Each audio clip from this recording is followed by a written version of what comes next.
Hi everyone, it's Angie from You Can Create Too. Do you see these gorgeous papers? Do you want to know how I got this galaxy look? They turned out so pretty. This is all done with the hibiscus flower powder. And here is how I did it. Here is our crazy array of papers. Okay, you guys, I got some of this super neon colored papers. And it's not like I'm ever going to use them the way they are in a journal. But if you dye them, they turn out pretty dang cool. So we've got some envelopes, some book pages, neon paper, some writing paper, printer paper, some old pages out of a book with some beautiful botanical images. We've got some torn out, what is this? Sketchbook paper, so it's a little heavier weight. And we've got just some of this, you know, super cheap spiral bound notebook paper. So we are going to do some hibiscus dyeing. This is the hibiscus flower powder, not flower power. Well, I guess it's kind of flower power that I use to do my hibiscus dyeing. Oh my gosh, my words aren't working this morning. We are winging it by the seat of our pants this morning. I don't have a tripod set up in here, so here we go. All I'm going to do is get some hibiscus powder. This is hot water that I'm dissolving it in. And I just start going a little at a time until it's the color I'm looking for. And to test what color I'm getting, I'll dab the spoon off on a paper towel until I get what I'm looking for. I really enjoy having kind of a rich pink color, but the cool thing about hibiscus is the longer your paper steeps in it, the darker it goes, and then it starts going to a kind of a purpley, grayish blue color. So you get all sorts of colors from hibiscus. So let's see how we're liking this. It's looking about right. Let's see what this looks like on our paper towel.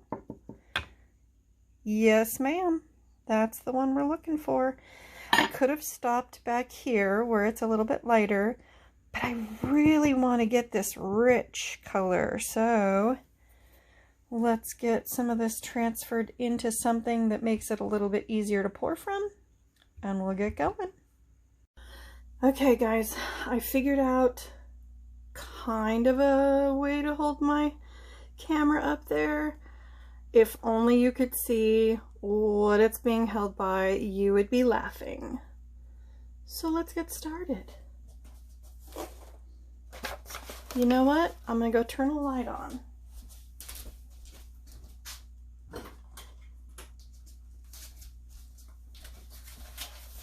Hopefully that's a little bit better.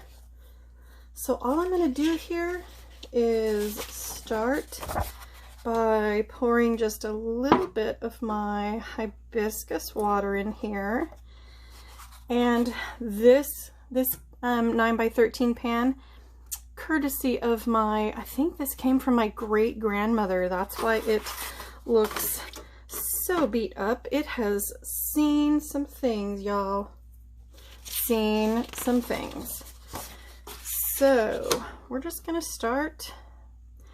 I just will put a few papers in, dribble some water. It's really not any harder than that.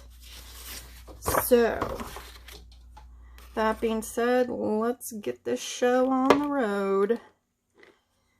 You can put a few layers at a time in because I have my oven preheating on the lowest setting, and these are going to be in there for a few hours, so the color will really seep through all these layers. It's not difficult, it's not rocket science, but it's fun. It is super fun to do. See how this is kind of building up? Let's see, can you see what I'm doing? I'm not sure. On the edge that's closest to me, I have these. So it's a little bit thicker on this side. So you'll want to just kind of alternate back and forth on where your thicker side of paper is. That way it all comes out kind of even in the end. Because these are so delicate, they are actually from the 1800s, I'm going to put them up on top so that I can pull them out first. That way they don't just disintegrate in my water. This is just the index from, I don't know, a geographic... What's that called? What's the word I'm looking for, y'all? What is the word? Why am I yawling? You know why? It's because my sister, who lives in Mississippi, is going to be coming to visit. And she says y'all all the time. It's totally adorable. Born and raised in Oregon, moved to Mississippi, and now she says y'all like she's been there her whole life. It's so cute. She's my baby sister. Her name is Tracy. And she's probably right up there among my favorite people in the whole world. Okay, do you see this paper? If you ever find these random writing papers, stationery papers at thrift stores, grab them.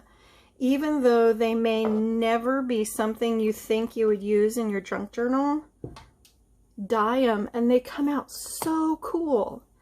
It's definitely worth it. More of this crazy neon yellow.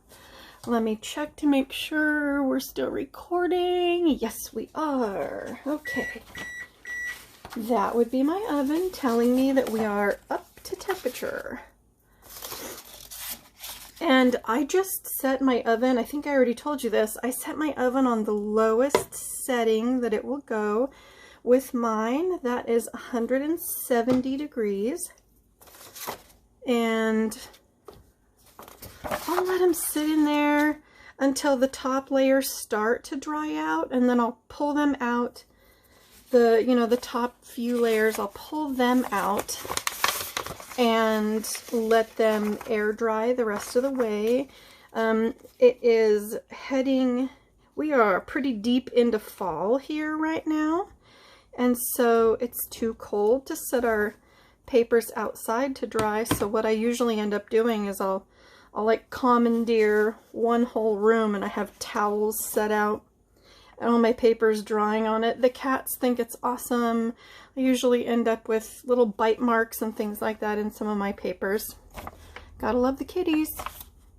These envelopes, when you're dyeing an envelope, I like to lay them open so that this doesn't get stuck down. But if it does get stuck down, it's not a big deal because I'm probably going to be cutting off an end or a top to make a pocket anyways. I just like to try to remember to open my envelopes. That doesn't always happen.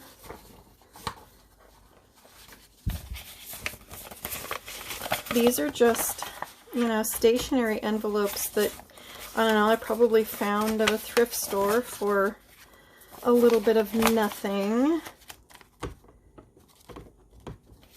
And picked them up because they make excellent dyed pieces to go in my journals. We'll add a little bit more liquid here. I'm adding quite a bit of liquid. You don't have to add this much, but I plan on having a lot of paper in here. You'll see I kind of go through and squish it down. What that does is helps it to work through all those layers that we're doing. If you don't want your fingers stained with whatever you're dyeing with, I suggest wearing gloves. I have pink hair, so, you know, pink fingers go right along with it. I don't mind having pink fingers. So here's some just regular copy paper. It's nothing fancy. In fact, this package got wet on the end, so it's all ripply. It's great for dyeing. The printer doesn't like it, so the hibiscus stain does. You know, you don't want to waste anything. So you can, oh, can you see this bluish color we're getting already? So the blue starts to take really fast, and then the pink will start to come on. And then as it sits longer and oxidizes, the blue starts coming back, and then it'll start going gray. And I know it sounds like, oh, I don't want gray paper. You know what? It's beautiful gray. It's just, I can't even explain it. It's pretty. Look, it's dying. It's, as this hibiscus oxidizes and mixes with the, you know, the chemicals in the papers and things like that, and the inks on the paper, you get so many fun colors from doing a hibiscus dye. I got this hibiscus powder, I think, from just Walmart, and it was not expensive. You can see it is super concentrated. I mean, look at that. That was just from a couple tablespoons full. It does have seeds in it, and what's fun about that is the dye will take differently, like little sprinkles where the seeds are. Love it. Love it. Let's put some more of this in. And we'll put some copy paper in. You know, the reason I decided I needed to dye some more is because my friend Marcy, hi Marcy, she and I were talking about dyeing paper the other day, and she hasn't tried it yet, and I encouraged her to, and she thought that it had to be air dried outside, and I said, heck no, I really prefer doing it inside. That way it doesn't blow away. It's just, you know, it's contained, and other than kitties checking out what I'm doing, it's easy. It's just easy. I like doing it in my oven.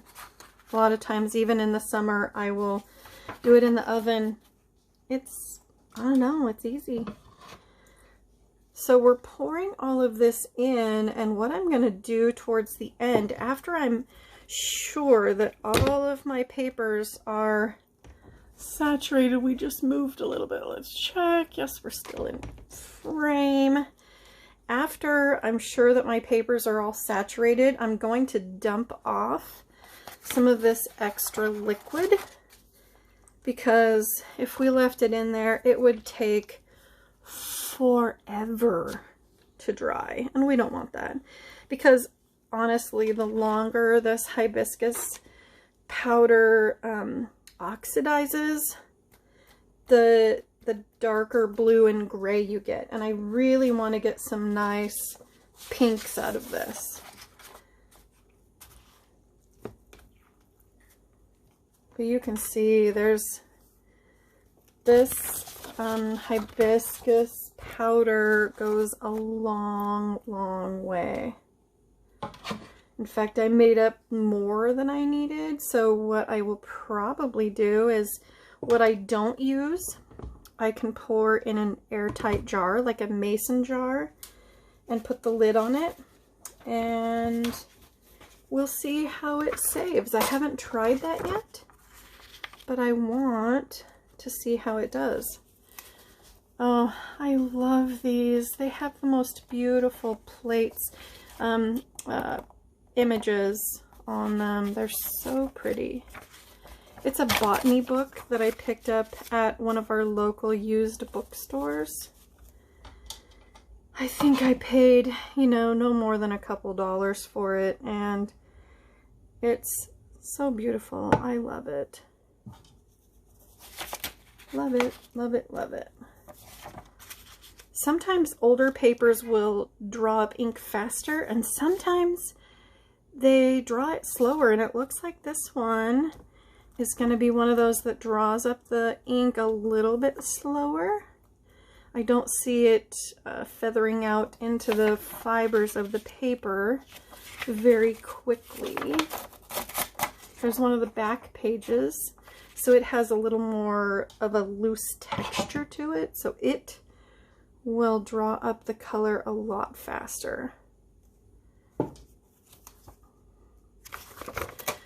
Another thing that I love is I will use, you know, I'll put a stack of paper towels, and as they get saturated, I will throw them in to dry as well, because I make my own faux hand-dyed paper, or handmade paper, and I love to take little bits of those dyed paper towels and put them in. It adds a fun texture to them, which that is what handmade paper is all about. It's all about the texture. So I'll throw strings and pieces of paper towel and bits of raffia, loose tea. If you don't have loose tea, save your tea bags from doing your tea dyeing. Dry them out, and when you're done, I open up the bags. I keep the bags because they are beautiful to use in your junk journal as well. And I sprinkle the tea over my dyed papers. Okay, so let's get this moving around. You can see at the bottom of that bowl, we have lots of seeds. I like that. If you don't like that, you could definitely use hibiscus tea, and you're not going to get all of the seeds and things. You could also run this through a sieve, I guess, or through some coffee filters if you don't want the seeds in there. Okay, I'm going to pause you while I dump off this extra, so I'll be right back. Okay, here is our paper. I left all these little bits of seeds and things because I want that speckledy look on these. So let's put it in the oven. We're gonna go right in here, and there's my super old pizza stone that stays in the oven, and we're gonna close this up. We're gonna say arrivederci to it, woo, for a few hours, and then we'll come back and check to see what's ready to come out. Okay guys, due to unforeseen circumstances, I had to run out of the house, so I took the papers out. They've only been in there for about an hour, and this is what they look like right now. They are actually oxidizing a lot faster than I expected, so I don't know how many pinks we're gonna get from this. We might just get a whole lot of blues, purples, and grays, which I still love. So we will see what happens. Okay, here's a peek at what happened to my papers since I had to run out yesterday. And they over oxidized. So if you leave them for too long, they pull the pinks, they pull the blues, and then it fades into these grays. So we ended up with the ones that I pulled out first look like this, and they are gorgeous. Exactly what I wanted. Everything else looks like this. Definitely not what we wanted. So what I'm doing here, I'm laying them in, and here I've just splattered more of our color from our hibiscus dye. And what's happening is this paper is pulling up the pinks and purples, and then the blue is feathering out into the rest of it. Some of them I'm painting the whole thing, which they are. Let me see. Let's pause here. They're in here baking, and they're kind of a lavender color. And some of them I'm doing this splatter look. So we will see how it turns out. I have stacks and stacks of paper to go back through and try to dye again. So see, even an utter failure like these guys, because I let them over process, can still come back to life and be something fun. So I'll show you how it ends. It's going to be a surprise for both of us. Bye. Okay, I wanted to show an example. Here's one that over oxidized, which I really don't mind this fun gray. However, here's one that had that same gray, and I just splattered some of the hibiscus tea on it, or hibiscus ground up powder on it. And I will show you in just a minute what this looks like when it's dry. I apologize, I'm working here without a tripod, so I'm doing this one-handed and trying to not wiggle you too much. Here is how I did the splatter. I am dipping a basting brush in and then just going like this over the whole thing to get as many or as few splatters as you like. The last one I did has quite a few. I think this one I might do less. Okay, so you can see how the pink is staying in the center and kind of turning purple, and this bleeding area around the edges fades out into blue when it's dry. So once I get as much on there as I want, and it looks like it's soaked up as much as it can, I'll take a paper towel and just blot the excess off.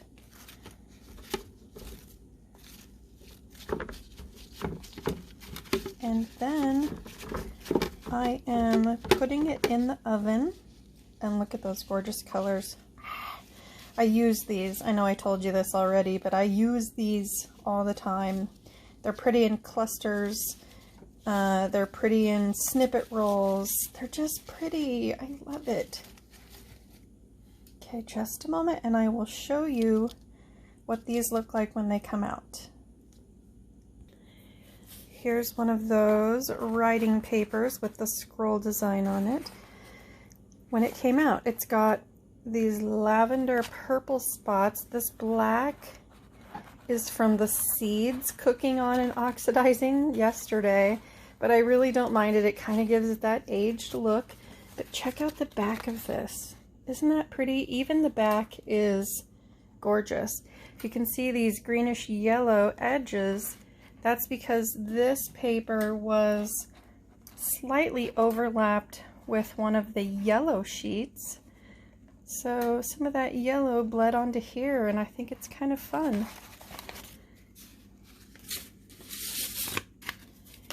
Here's another example. The book page came out just a drab gray, and so I threw some sprinkles on it. And we got this really pretty splattered effect. If you don't want the splatter, you can just paint it all the way on and then dry it. I am drying it in my oven at 180 degrees. Sorry about the mess.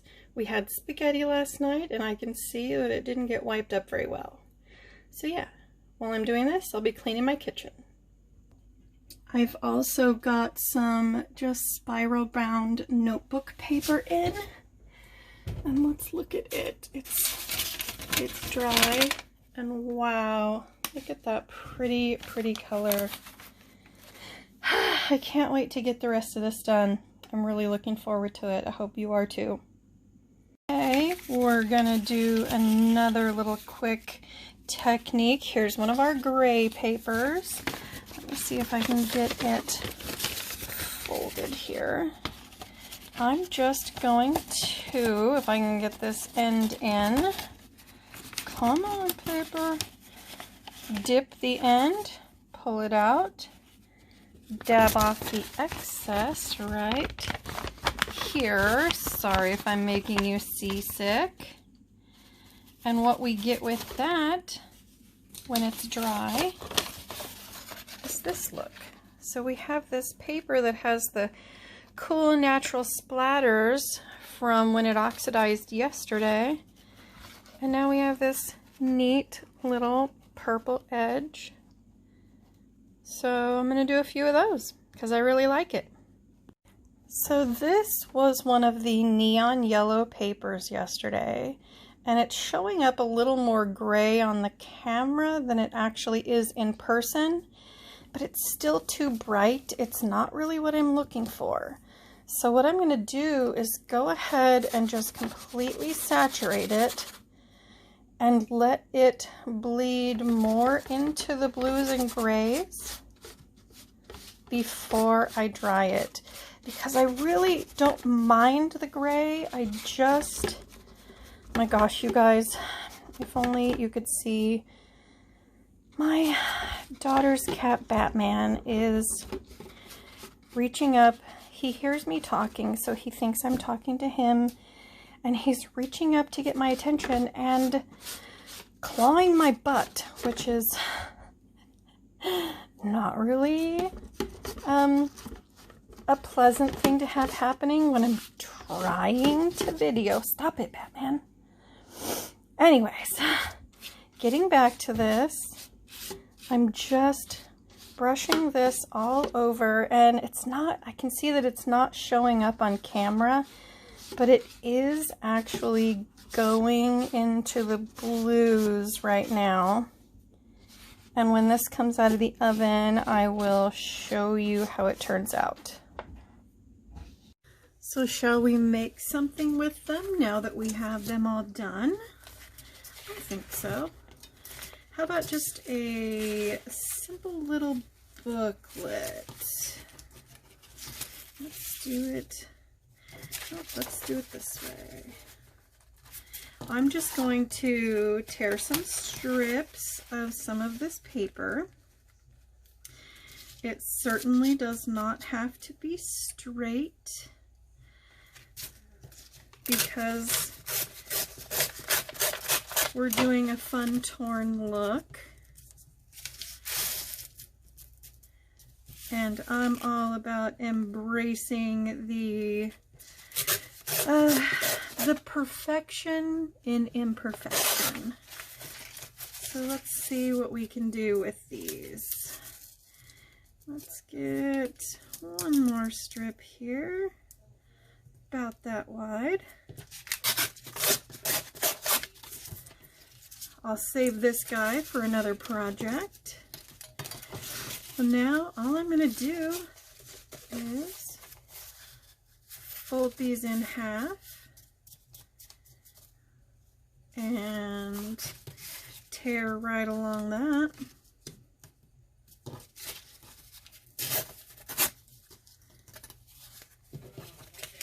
And we'll take these guys and we're just going to stick them inside this one.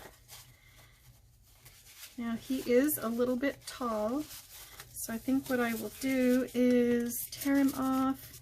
Let's go right about there. This is a book plate from, or an image plate, sorry, from a botanical book. And I Love these images. They're so pretty. So pretty. These little bits are going to be really pretty to add to a collage. And all I'm going to do here, I'm going to take these torn little bits of paper, and this is just the copy paper. I'm going to go like this and use the good old stapler. And just like that, we have a cute little notepad to add into our next journal. So let me know what you think about it. I know this was kind of a long and drawn out process. It took 3 days to get to this point, but you know what? I'm super happy with the results. And I know next time that if I have to run, pull the papers out, get them drying, and don't let them sit and oxidize, because they pull up the pink first, then it pulls the blues and purples, and then after that, if you leave it in, it goes to your gray. So, note for next time, just definitely pull them out faster if we want to get these colors. So thanks for coming along with me. Remember, I'm Angie Coutu with You Can Create Too. And if I can do this, then you can too. Have a good day, everybody. Bye-bye.